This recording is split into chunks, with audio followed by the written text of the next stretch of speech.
السلام علیکم ورحمۃ اللہ وبرکاتہ۔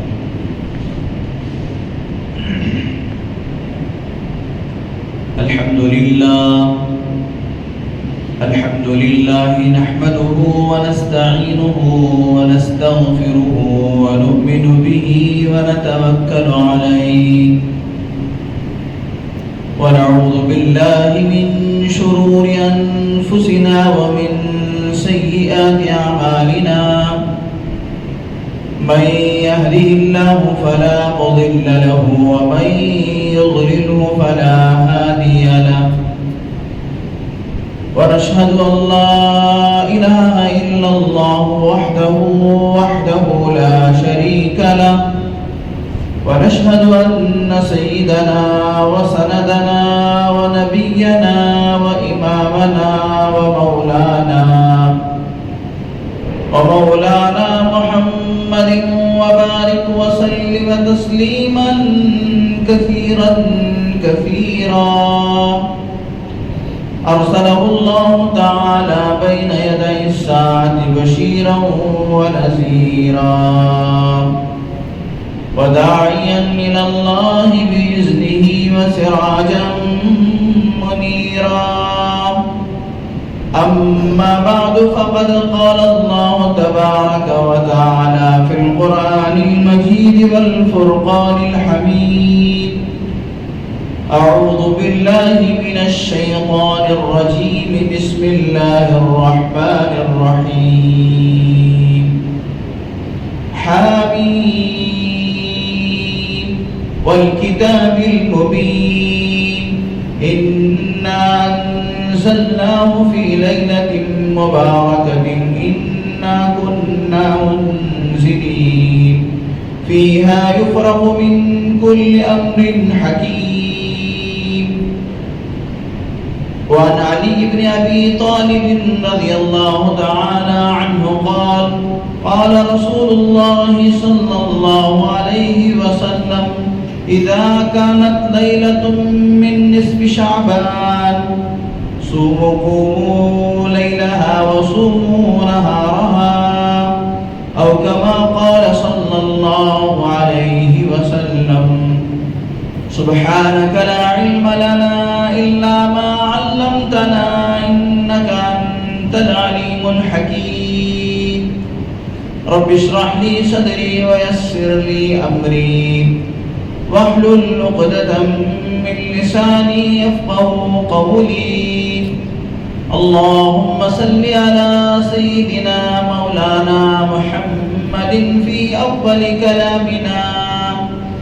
اللهم صل على سيدنا مولانا محمد في أوسط كلامنا اللهم صل على سيدنا مولانا محمد في آخر كلامنا۔ ہر قسم کی تمام تعریفیں، تمام بڑائیاں اور بزرگیاں خدائے رب ذوالجلال کے لیے جس کی خدائی میں کوئی شریک نہیں، وہ اکیلا پروردگار ہے،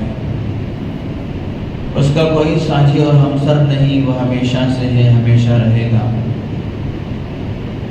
ہم سب اس کے کمزور اور ناتواں بندے ہیں، وہ ہمارا خالق و مالک، پالنہار اور پروردگار ہے۔ ہر پل ہر لمحہ کروڑ انگنت لاتعداد درود و سلام امام الانبیاء خاتم النبیین رحمت للعالمین محبوب کبریا محمد مصطفیٰ احمد مجتبی حضرت رسول پاک صلی اللہ علیہ وسلم پر یا رب صلی وسلم دائما ابدا علی حبیبک خیر الخلق کلہم۔ معزز سامعین اکرام، فرزندان اسلام، بہت ہی قابل قدر بزرگوں اور دوستوں، آج شعبان المعظم کی 13 تاریخ، اتوار کی جو رات ہے وہ شب برات کہلائے گی۔ بہت ہی عظیم و مقدس مہینہ ہے،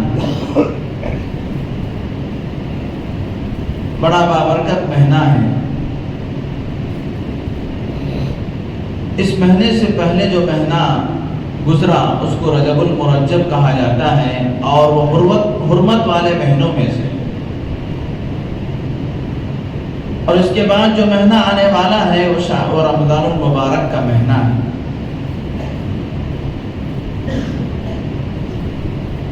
جس کی قدر و منزلت کو اللہ تبارک و تعالیٰ نے اپنے پاک کلام میں بیان فرمایا ہے۔ ان دو محترم مہینوں کے درمیان میں شعبان المعظم کا مہینہ بھی بہت ہی محترم، فضیلت اور بزرگی والا مہینہ ہے۔ حضرت پیران پیر محبوب سبحانی قطب رحمانی ذل رحمانی شیخ عبد القادر جیلانی رحمۃ اللہ علیہ سے شعبان المعظم کے بارے میں پوچھا گیا کہ شعبان کے مہینے کی کیا فضیلت ہے؟ حضرت شیخ عبد القادر جیلانی رحمۃ اللہ علیہ اپنے ہاتھ کی 5 انگلیوں کو کھول کر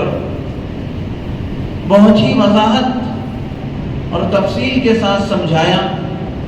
کہ شعبان کے مہینے میں شعبان کا جو لفظ ہے اس میں 5 حروف ہیں۔ اس کا پہلا جو حرف ہے وہ شین ہے۔ حضرت شیخ عبد القادر جیلانی رحمۃ اللہ علیہ نے فرمایا شین سے شرافت اور بزرگی والا مہینہ ہے، اور اس کا جو دوسرا لفظ ہے وہ عین ہے۔ عربی میں علو مرتبہ بلندی کو کہتے ہیں، یعنی وہ بلندی والا مہینہ ہے۔ اور اس کے بعد اس کا جو تیسرا لفظ ہے با ہے۔ با سے بر، عربی کے اندر بر کہتے ہیں نیکی والا مہینہ ہے۔ اور پھر اس کا چوتھا جو لفظ ہے وہ چوتھا جو حرف ہے وہ الف ہے۔ الف سے الفت، محبت، شفقت، یعنی یہ الفت و محبت والا مہینہ ہے۔ اور جب آدمی کے اندر یہ 4 چیزیں آ جائیں گی، یعنی وہ شعبان کے مہینے کی شرافت و عظمت کو سمجھے گا اور اس کے علو مرتبے کو سمجھے گا، اس کی بلندی کو سمجھ کر اس کا احترام کرے گا، اس کے اندر اللہ تبارک و تعالیٰ کی فرمانبرداری کرے گا، نافرمانی سے بچے گا، اور اس کے اندر نیکی کے کاموں کو زیادہ سے زیادہ کرے گا۔ بر جو نیکی ہے، نیکی کے کاموں میں آگے بڑھے گا اور خوب اس کے اندر حصہ لے گا۔ اور جو پھر اس کے بعد الف ہے الفت، رشتہ داریوں کو جوڑے گا، ایک قطع تعلق نہیں کرے گا، آپس کے اندر محبت اور میل ملاپ کی بات کرے گا۔ جب اس کے اندر یہ 4 چیزیں پیدا ہو جائیں گی تو نون جو آخری حرف ہے اس سے مراد ہے نور خداوندی۔ اللہ تعالیٰ اپنے نور سے، اپنے نور خداوندی سے اللہ تعالیٰ اس کے دل کو لبریز فرما دیں گے، اس کے دل کے اندر اللہ تبارک و تعالیٰ اپنی معرفت کا نور عطا فرما دیں گے، اور پھر وہ ایسی زندگی گزارے گا کہ اللہ تبارک و تعالیٰ بھی اس سے راضی اور خوش ہوں گے، اور خدا کی مخلوق بھی اس سے راضی اور خوش ہوں گے۔ شیخ عبدالحق محدث دہلوی رحمۃ اللہ علیہ ما ثبت به السنہ کے اندر شعبان کے مہینے کی عظمت اور اس کی بڑائی اور بزرگی کو بیان فرماتے ہیں کہ شعبان کا مہینہ بہت ہی بزرگی والا مہینہ ہے، محترم مہینہ ہے۔ اس کے اندر اللہ تبارک و تعالیٰ اپنے بندوں کی طرف متوجہ فرماتے ہیں۔ جب شعبان کی 15ویں شعبان کی رات ہوتی ہے تو اللہ تبارک و تعالیٰ آسمان دنیا پر تشریف لاتے ہیں، جبکہ سارا سال بندوں کو اللہ کے در پہ جانا پڑتا ہے، خدا کے در کو کھٹکھٹانا پڑتا ہے اور خدا کے در پہ دستک دینا پڑتا ہے۔ لیکن شعبان کے مہینے میں شب برات جب آتی ہے، 15ویں شعبان کی رات آتی ہے، تو پروردگار عالم اپنے بندوں سے، اللہ تعالیٰ اپنے بندوں سے متوجہ ہو کے فرماتے ہے کوئی مجھ سے مغفرت طلب کرنے والا، میں اس کی مغفرت کروں، ہے کوئی مجھ سے رزق مانگنے والا کہ میں اسے رزق عطا کروں، ہے کوئی مجھ سے معافی مانگنے والا کہ میں اسے معاف کر دوں۔ اللہ تبارک و تعالیٰ آسمان دنیا پر تشریف لا کر اپنے بندوں کو اپنی طرف متوجہ فرماتے ہیں، اے میرے بندوں، صبح کا بھٹکا ہوا شام کو جب گھر واپس آ جاتا ہے تو اسے بھٹکا ہوا نہیں کہتے۔ تم نے 11 مہینے غفلت میں گزار لیے، آ جاؤ، آج میرا در کھلا ہوا ہے، میری رحمت کی چادر کھلی ہوئی ہے، اس کے اندر آ جاؤ، میں تم کو اپنی رحمت کی چادر میں لپیٹ لوں گا، میں تمہیں مغفرت عطا کر دوں گا، میں تمہیں رزق عطا کر دوں گا، میں تمہیں اپنی طرف سے معافی عطا کر دوں گا۔ چنانچہ میرے دوستو، شعبان کا مہینہ اس کی فضیلت و بزرگی کے لیے سرکار دو عالم حضرت محمد الرسول اللہ صلی اللہ علیہ وسلم کی بات سے بڑھ کر کس کی بات ہو سکتی ہے؟ آپ علیہ السلام نے فرمایا شعبان شہری، شعبان کا مہینہ یہ میرا مہینہ، یہ میرا اور میری امت کا مہینہ ہے۔ شعبان کے مہینے میں اللہ سے خوب مغفرت کی دعا مانگو، خوب معافی مانگو، تاکہ اللہ تبارک و تعالی رمضان میں اپنی رحمتوں سے تمہیں مالا مال کر دے، اپنی برکتوں سے تمہیں مالا مال کر دے، اور اللہ تعالیٰ رمضان میں اپنی مغفرت سے تمہیں مالا مال کر دے۔ تو اللہ کے نبی نے فرمایا شعبان میرا مہینہ ہے۔ اور امام الانبیاء حضرت محمد الرسول اللہ صلی اللہ علیہ وسلم کی حدیث کو امیر المؤمنین سیدنا علی بن ابی طالب کرم اللہ وجہہ بیان فرماتے ہیں، اذا كانت لیلۃ من نصف شعبان، جب شعبان کی نصف رات ہو جاتی ہے، یعنی شب برات آ جاتی ہے، تو اللہ کے نبی صلی اللہ علیہ وسلم نے فرمایا قوموا لیلہا، اس کی رات کو تم جاگ کر، اس کی رات میں تم کھڑے ہو کر اللہ کی عبادت کرو، اس رات میں تم کھڑے ہو کر اللہ کی اطاعت و فرما برداری کرو، نمازیں پڑھو، اور خدا کی طرف متوجہ ہو کر اللہ تبارک و تعالیٰ کی رحمت اور اللہ تبارک و تعالیٰ کی خوشنودی کو حاصل کرو، وصوموا نہارہا، اور دن کو روزہ رکھو۔ حالانکہ اللہ کے نبی صلی اللہ علیہ وسلم شعبان کے مہینے میں کثرت کے ساتھ روزہ رکھتے ہیں۔ امی جان حضرت عائشہ رضی اللہ تعالی عنہ فرماتی ہیں کہ آپ علیہ السلام شعبان کے مہینے میں اس قدر کثرت کے ساتھ روزے رکھا کرتے تھے، ہم سمجھتے تھے کہ اب رمضان ختم ہونے تک آپ افطار نہیں کریں گے۔ آپ علیہ السلام امت کو مشورہ دیا شفقت کی وجہ سے کہ جب نصف شعبان ہو جائے، شعبان کی 15ویں رات ہو جائے اور شعبان کا روزہ تم رکھ لو، تو پھر اس کے بعد تم روزے مت رکھو، اس کے بعد تم رمضان کا چاند نظر آنے تک روزے مت رکھو، اب رمضان کی تیاری کرو۔ یہ اللہ کے نبی صلی اللہ علیہ وسلم نے اپنی امت پر شفقت و مہربانی فرماتے ہوئے یہ حکم فرمایا اذا انتصف الشعبان فلا تصوموا، جب نصف شعبان ہو جائے تو تم روزے مت رکھو۔ اللہ کے نبی صلی اللہ علیہ وسلم روزے رکھتے تھے، لیکن امت کو فرمایا کہ تم اب رمضان کی تیاری کرو، کہیں ایسا نہ ہو کہ تم شعبان کے نفلی روزے رکھنے میں رکھتے رکھتے کمزور ہو جاؤ اور پھر رمضان کے فرض روزے تم سے چھوٹ نہ جائیں۔ اللہ کے نبی صلی اللہ علیہ وسلم کا معاملہ الگ ہے۔ اللہ کے نبی صلی اللہ علیہ وسلم نے فرمایا تم میری طرح ہو نہیں سکتے، اس لیے کہ اللہ تبارک و تعالیٰ مجھے اپنی قدرت سے کھلاتے ہیں اور پلاتے ہیں، تم میری طرح ہو نہیں سکتے۔ چنانچہ اللہ کے نبی صلی اللہ علیہ وسلم بغیر سحری کے، بغیر افطار کے روزے مسلسل رکھتے۔ یہ اللہ کی طرف سے اللہ کے نبی صلی اللہ علیہ وسلم پر مہربانی۔ نبیوں کے ساتھ اللہ تبارک و تعالیٰ کا معاملہ الگ ہے۔ حضرت موسیٰ علیہ السلام جب کوہ طور پر گئے اللہ سے بات کرنے کے لیے، تو اللہ تبارک و تعالیٰ نے اپنے ہم کلامی سے پہلے حضرت موسیٰ علیہ السلام کو 30 دن کا روزہ رکھوایا۔ 30 دن حضرت موسیٰ علیہ السلام جو روزہ رکھے، اس میں نہ سحری تھی نہ افطار تھا، اور ان کو اس روزے کی بھوک بھی نہیں لگا کرتی تھی، اللہ کے ذکر سے ان کا پیٹ بھر جایا کرتا تھا۔ چنانچہ حضرت موسیٰ علیہ السلام کوہ طور پر ان کا ایک سفر، اس کے اندر انہوں نے 30 دن نہ کھایا نہ پیا، اس کے باوجود ان کو بھوک نہیں لگی۔ وہی حضرت موسیٰ علیہ السلام مصر سے مدین کی طرف گئے، شہر مدین کی طرف گئے، تو حضرت موسیٰ علیہ السلام تھک کر ایک درخت کے نیچے پیچھے بیٹھ گئے، درخت کے سائے میں بیٹھ گئے اور اللہ تبارک و تعالیٰ سے دعا کی، اے اللہ رب انزلنی منزلا، اے اللہ مجھے کوئی کھانا، کوئی کیا ہے پینے کے لیے، کھانے کے لیے دسترخوان بھیج دے۔ وہاں حضرت موسیٰ علیہ السلام کو بھوک لگی اور وہ ایک سفر حضرت موسیٰ علیہ السلام کا جو حضرت خضر علیہ السلام سے ملاقات کے لیے گئے تھے، ان کے ساتھ حضرت موسیٰ علیہ السلام کے ساتھ ان کے شاگرد یوشع ابن نون بھی تھے، اور اللہ تبارک و تعالیٰ کے حکم سے انہوں نے ایک مچھلی کو بھون کر اپنے توشیدان میں رکھ لیا تھا۔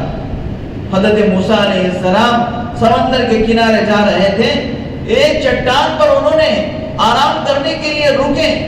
وہیں پر حضرت یوشع ابن نون کیا دیکھتے ہیں، وہ جو توشیدان میں جو مچھلی ہے اس کے اندر حرکت پیدا ہو جاتی ہے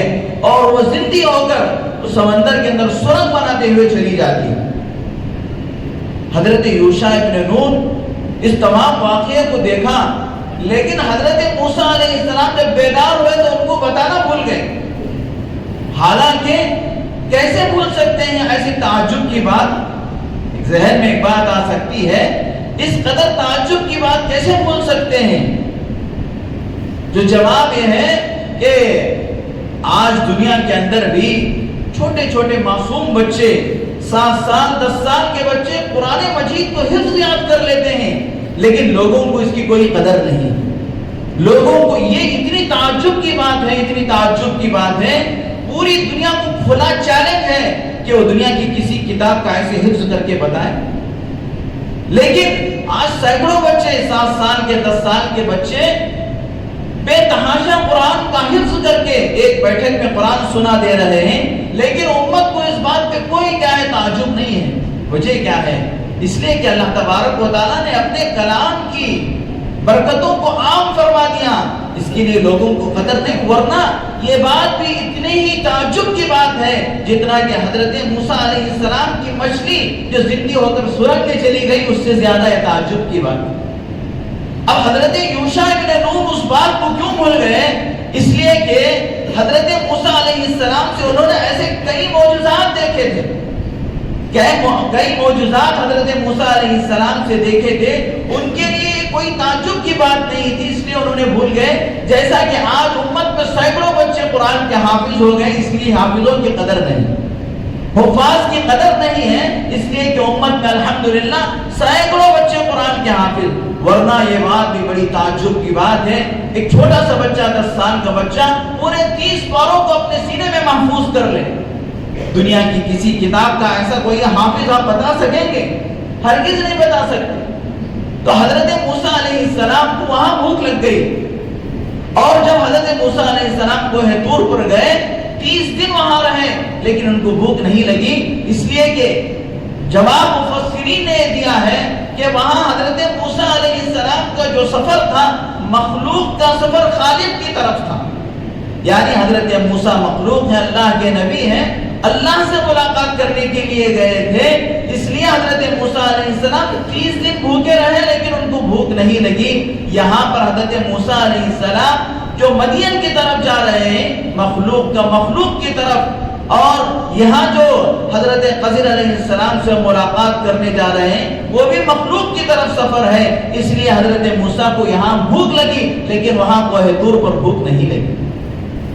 تو میں یہ کہہ رہا تھا کہ اللہ کے نبی صلی اللہ علیہ وسلم نے شعبان کے روزے کا حکم فرمایا کہ 15ویں شعبان کا آپ روزہ رکھو اور اس کے بعد تم روزہ مت رکھو، رمضان کی تیاری میں لگ جاؤ، اس لیے کہ رمضان کا جو روزہ ہے وہ فرض ہے، لہذا آپ نفل روزے کے چکر میں پڑ کے رمضان کے فرض روزے کو چھوڑ نہ لیں۔ چنانچہ میرے دوستو، دوسری بات یہ ہے کہ شعبان کا جو معنی ہے عربی کے اندر وہ پھیلنے کے معنی میں آتا ہے، شاخ در شاخ ہونا۔ ایک درخت ہم لگا دیے، اس درخت میں ڈالیاں سے ڈالیاں نکلنے لگتے ہیں تو اس کو شعبان کہتے ہیں کہ اس کے شاخیں نکل گئی، یہ درخت پھیل گیا۔ تو شعبان کے مہینے میں بھی گویا کہ اللہ تبارک و تعالیٰ اپنے بندوں سے کہہ رہے ہیں کہ میرے بندے شعبان میں بھی تو میرے سامنے تیرے ہاتھوں کو پھیلا دے، میں تیری محتاجگی کو دور کر دوں گا، تیری حاجتوں کو پورا کر دوں گا اور تیری ضروریات کا تکفل کر دوں گا۔ چنانچہ جب بندہ نصف شعبان کی رات میں اللہ کے دربار میں ہاتھ پھیلاتا ہے، اللہ تبارک و تعالیٰ سورہ بقرہ میں فرماتے ادعونی استجب لکم، تم مجھ سے مانگو میں تمہاری دعاؤں کو قبول کروں گا، میں تمہیں داد و دہیش دوں گا، میں اپنی طرف سے تمہیں رزق عطا کروں گا۔ چنانچہ میرے دوستو، شعبان کی جو رات آ رہی ہے، اس رات میں ہم سیر سپاٹے کے اندر لگ کر اور الا بلا اور فضول چیزوں میں لگ کر برباد نہ کریں، اس لیے کہ یہ رات جہاں اس قدر فضیلت و بزرگی کی رات ہے، وہیں پر اس رات کے بارے میں فرمایا گیا کہ یہ رات اللہ تبارک و تعالی امت محمدیہ صلی اللہ علیہ وسلم کے فیصلے صادر فرماتے ہیں۔ اس رات میں اللہ تبارک و تعالی امت کے فیصلے صادر فرماتے ہیں۔ حضرات ملائکہ کو اللہ تبارک و تعالی اس پورے سال کے اندر کس کو کتنا رزق ملنا ہے اور کسے اللہ تبارک و تعالی اولاد عطا فرمانا ہے اور کس کی موت اس پورے سال کے اندر مقدر ہے، وہ سب کے سب اللہ تبارک و تعالی تجویز فرما کر فرشتوں کے سپرد فرماتے ہیں۔ چنانچہ میرے دوستو، جب ہماری تقدیر کا فیصلہ ہو رہا ہو، ہمارے رزق کا فیصلہ ہو رہا ہو، ہمارے جینے اور مرنے کا فیصلہ ہو رہا ہو، ہماری اولاد کا فیصلہ ہو رہا ہو، ہمارے خوشی اور غم کا فیصلہ ہو رہا ہو، ایسے وقت میں ہم لوگوں کو کس قدر اللہ کی طرف متوجہ ہونا ہے وہ ہم خود سوچ کر دیکھیں،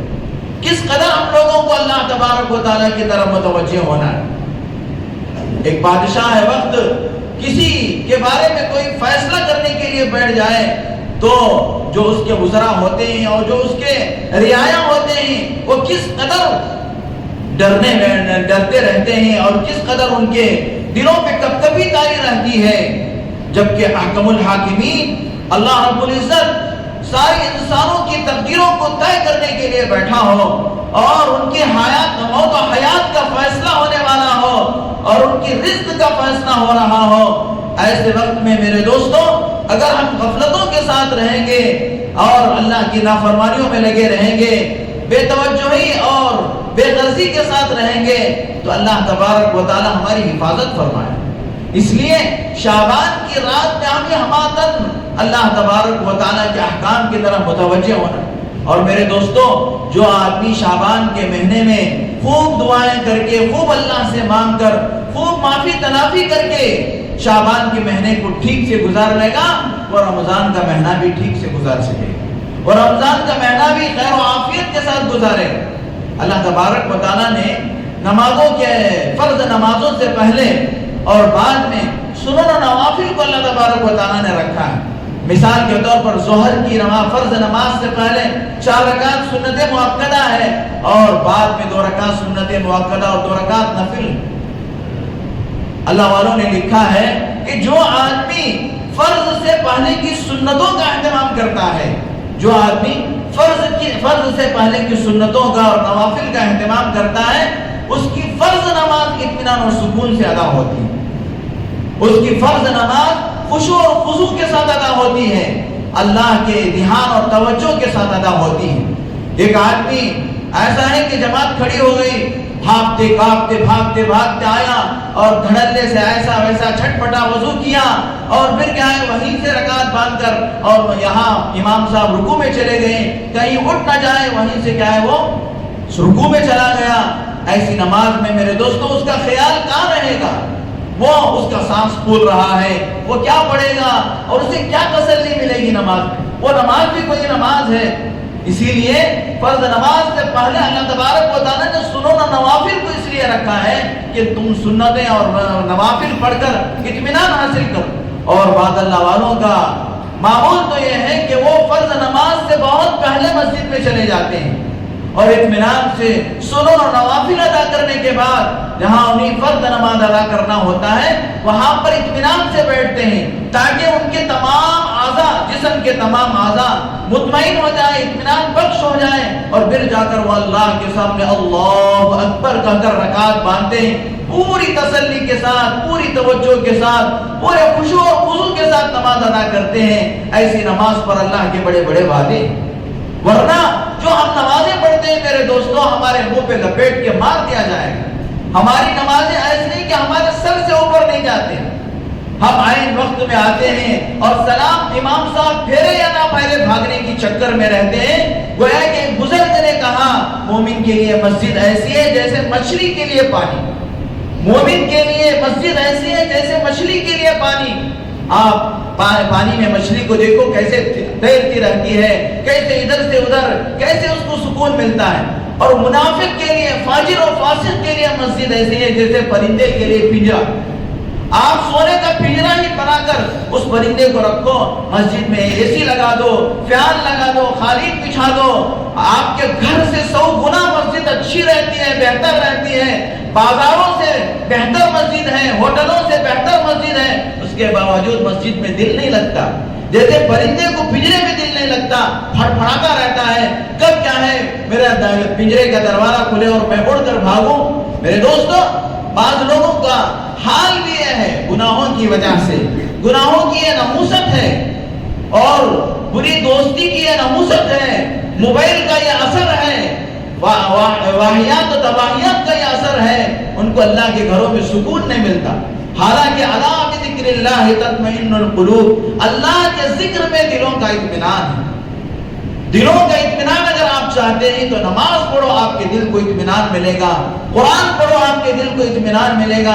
ذکر کرو، آپ کے دل کو اطمینان ملے گا۔ لیکن کون سمجھے گا؟ کب سمجھ میں آئے گی بات؟ جب جسم سے جان نکل جائے گی، قبر میں پہنچ جائیں گے، اس وقت بہت اچھی طرح سے بات سمجھ میں آئے گی، لیکن میرے دوستوں وہ وقت نکل چکا ہوگا۔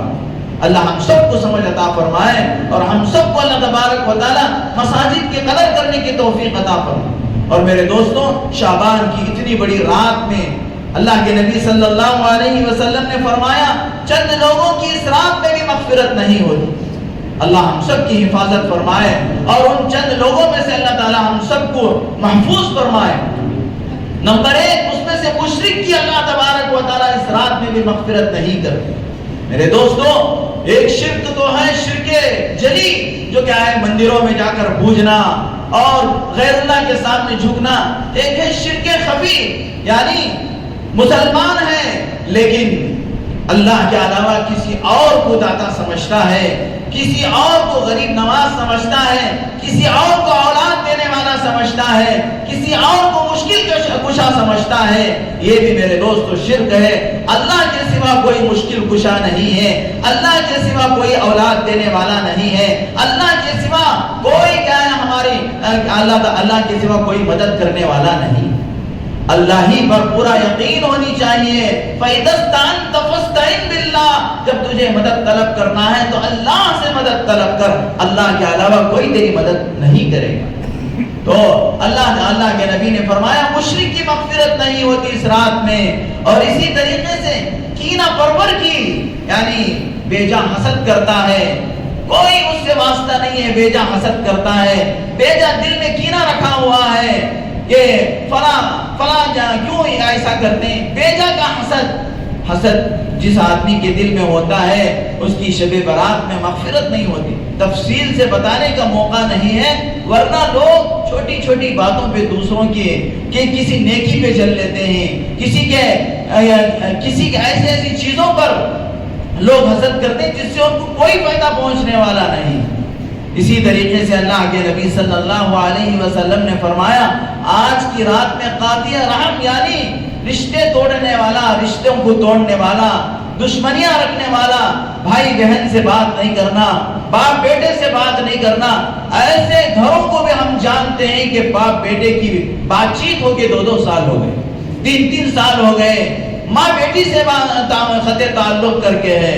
اور بھائی سے قطع تعلق کر کے ہے، بھائی بہن سے قطع تعلق۔ تو چنانچہ فرمایا جب تک تم ان سے رشتہ داری قائم نہیں کر لیتے، اس قطع تعلقی کو ختم نہیں کر لیتے، اللہ تعالیٰ شب برات جیسی ایسی محترم و معظم رات میں بھی تمہاری مغفرت نہیں کرتے۔ اس لیے اگر آپسی رشتہ داریوں کے اندر کچھ بھی اونچ نیچ آ جاتی ہے، اللہ تبارک و تعالیٰ نے فرمایا قرآن مجید کے اندر کہ تم واعف عمن ظلمک، جو تمہارے ساتھ ظلم کیا تم اسے معاف کر دو، تم اسے معاف کر دو، جو تمہارے ساتھ بے رخی کیا تم اس سے جڑ جاؤ۔ چنانچہ قطع رحمی بھی بہت بڑا گناہ ہے۔ قیامت کے دن رشتہ داری اللہ تبارک و تعالیٰ کے عرش کو پکڑ کر کہے گی اے اللہ اس نے مجھے توڑا ہے تو اپنی رحمت سے اسے توڑ دے، اے اللہ اس نے مجھے توڑا ہے اپنی رحمت سے اسے توڑ دے۔ جو رشتہ داریوں کو جوڑتا ہے کل قیامت کے دن رشتہ داری اللہ کا عرش کا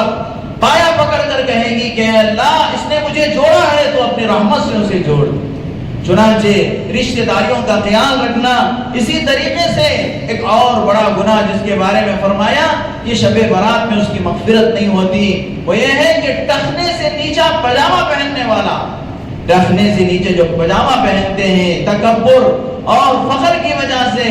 حدیث پاک کے اندر آتا ہے کہ شب برات میں ان کی بھی مغفرت نہیں ہوتی۔ ازار ٹخنے سے نیچے پہننا یہ گناہ بے لذت ہے، اس کے اندر کوئی مزہ نہیں ہے۔ میں بار بار کہتا ہوں کہ اس ٹخنے سے نیچے اگر آپ پاجامہ کر دیں گے تو آپ کو آئس کریم کا مزہ نہیں آئے گا، یہ گناہ بے لذت ہے، اس گناہ کے اندر کوئی مزہ بھی نہیں ہے۔ بہت سارے گناہ ہیں، گناہ کرنے سے لذت ملتی ہے، لیکن یہ گناہ ایسا ہے کہ اس کے اندر کوئی لذت بھی نہیں ہے۔ خواہ مخواہ گناہ مول لیتے ہیں، خواہ مخواہ اللہ کی نظر سے گر جاتے ہیں اور اللہ کے عتاب کے مستحق ہو جاتے ہیں۔ اور اسی طریقے سے فرمایا پانچواں وہ آدمی ہے جو ماں باپ کا نافرمان ہے۔ اللہ ہماری حفاظت فرمائے کہ اللہ تبارک و تعالی قرآن مجید کے اندر ماں باپ کی اطاعت فرما برداری کا بہت ہی مضبوطی کے ساتھ، وضاحت کے ساتھ، اور اللہ تبارک و تعالیٰ نے بڑی شدت کے ساتھ ماں باپ کے ساتھ صلہ رحمی اور ان کی فرما برداری، ان کے ساتھ نیک سلوک کرنے کا حکم فرمایا۔ آج ماڈرن زمانہ ہے کہ ہم کیا کرتے ہیں، ماں باپ تھوڑے بوڑھے ہو جانے کے بعد، جبکہ میرے دوستوں یہ ماں باپ اگر نہ ہوتے تو ہم دنیا میں وجود میں نہیں آتے، ان کو اولڈ ایج ہوم میں لے جا کر چھوڑ دیتے ہیں۔ ہمارے لیے بیچ میں کباب کی یہ ہڈی بن رہے ہیں، یہ سمجھ کر والدین کو لے جا کر اولڈ ایج ہوم میں چھوڑ دیتے ہیں، غیروں کے ساتھ ان کا میل ملاپ ہوتا ہے۔ آخری عمر میں وہ لوگ جا کر ایسی جگہ ایسے ماحول میں زندگی گزارتے ہیں کہ ان کو نہ نماز روزہ، نہ ان کو ذکر و فکر، بس غیروں کے ساتھ بیٹھنا اٹھنا ہوتا ہے، پتہ نہیں کہ ان کی موت کس حالت میں آئے۔ اس کا وبال اولاد پر ہوگا، اللہ تبارک و تعالیٰ سخت پکڑ فرمائیں گے۔ اور اسی طریقے سے چھٹا جو آدمی ہے وہ شراب کا عادی۔ شراب کے بارے میں اللہ کے نبی صلی اللہ علیہ وسلم نے فرمایا کہ ام الخبائث سے تمام برائیوں کی جڑ ہے۔ لہذا شراب، اور اسی طریقے سے نشے کے مختلف طریقے ہیں، شراب ہی نہیں، نشے کے جو کچھ مختلف طریقے ہیں ان تمام طریقوں سے بچنا ضروری ہے۔ اگر کوئی آدمی ان چیزوں کے اندر ملوث ہے، شب برات آنے سے پہلے وہ اللہ سے خوب رو رو کر معافی مانگ لے اور یہ عزم کر لے کہ زندگی میں کبھی ان چیزوں کو ہاتھ نہیں لگاؤں گا، جب جا کر اس کی مغفرت ہو سکتی ہے۔ اللہ تعالیٰ سے دعا ہے کہ اللہ تبارک و تعالیٰ ہم تمام کو شب برات کی برکتوں سے مالا مال فرمائے، اس کے اندر اللہ تبارک و تعالیٰ ہم سب کے لیے مغفرت کا فیصلہ فرمائے اور ہماری زندگیوں کے اندر سکھ چین عزت و عافیت کا اللہ تبارک و تعالیٰ فیصلہ فرمائے۔ آمین وآخر دعوانا الحمدللہ رب العالمین۔